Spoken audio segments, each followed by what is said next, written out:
Please be seated. What I want to do this morning is not so much to talk about the gospel, although it's a topic we'll come back to in a couple of weeks because the same readings will occur when we get into Advent. I actually want to go back and look at the first reading, the reading from 1 Samuel, the story of Hannah, who of course we would call Anne, really, but these days we do have Hannahs as well as Annes. So the story of Hannah, which is really the story of the special circumstances around the birth and the early childhood of Samuel, one of the great prophets in the Old Testament story. So this is like going back and interviewing the school teacher when a kid from the little school has ended up becoming Prime Minister, and you go back and talk to his grade 6 teacher who says, oh yes, he was always an outward. We don't have to think about it. We just read the words off the page, and it's like a recipe book or a rule book.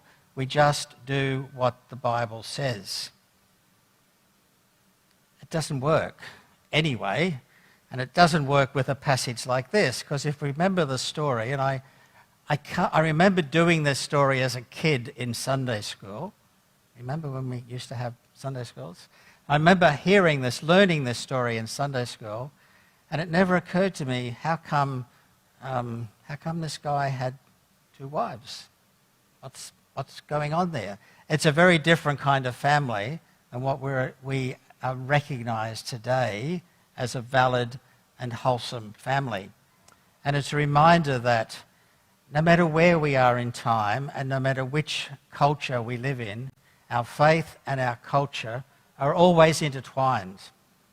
Religion is not in this special hermetically sealed bubble that just transmits over the centuries without any change. It's always linked with culture.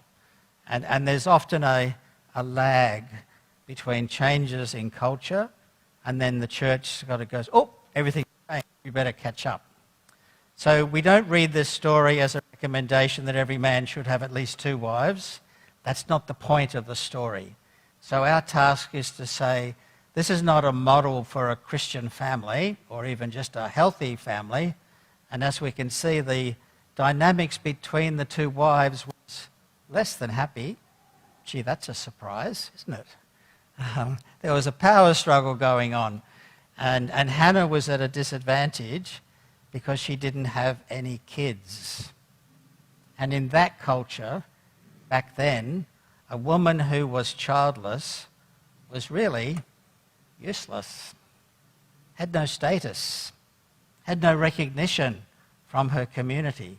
And the difference in this case is that Hannah actually loved Hannah and showered her with extra gifts to make up for her social disadvantage.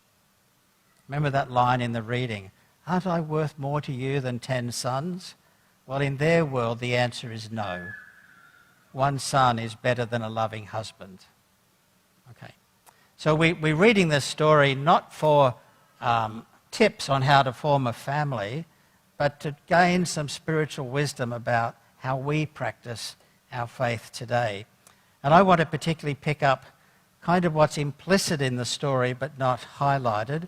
And I'm going to link that with my own story, and maybe you will make connections with your own story, and certainly it will link in as well with Levi's story. We've got Eli and we've got Levi, so just got to make sure I don't get those 2 mixed up and baptize Eli and by mistake. That would be a bit of a shock to the old priest, wouldn't it?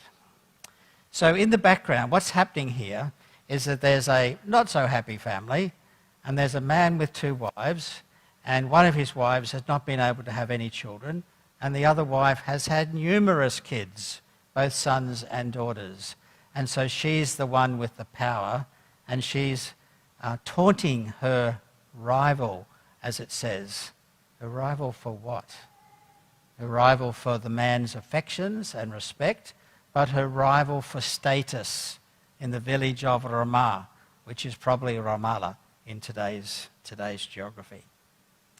So when this little baby is eventually born, the one who's going to be called Samuel, that Hannah is going to have, 9 months or so after her visit to the temple at Shiloh, when this little one is born, he's born into a family where there are already older brothers and sisters. He's not the firstborn, as I was. Okay? He's almost, if you like, the lastborn. And he's part of a family system which at times was clearly dysfunctional, other times was probably fantastic. And so little Samuel was going to grow up not only in his parents' home, but in the home with all his siblings. And he was going to learn how to be a little Jewish boy by learning that from his siblings as well as from his parents. Now, of course, there's a twist in the story we don't hear this week. In fact, when he's old enough to be weaned, say 2 years old maybe, Hannah brings him back to the temple and gives him to Eli. And no, Michelle, that's not the deal, okay? We're not going to bring Levi back and give him to the dean of Grafton Cathedral and say, here you are, he's yours, I made a promise. So Samuel's story is going to go off in another direction. He's going to become one of the great heroes of the Old Testament. But the point is, he's growing up in a multi-layered family, as many of us have done. In my own experience, I was right at the very end of year 10 when my baby sister was born, which happened to be 4 months after my father had died. So it was a pretty rough time for my mother, as you can imagine. 34 years old, widowed and pregnant, with 3 other kids, plus 1 on the way. Okay?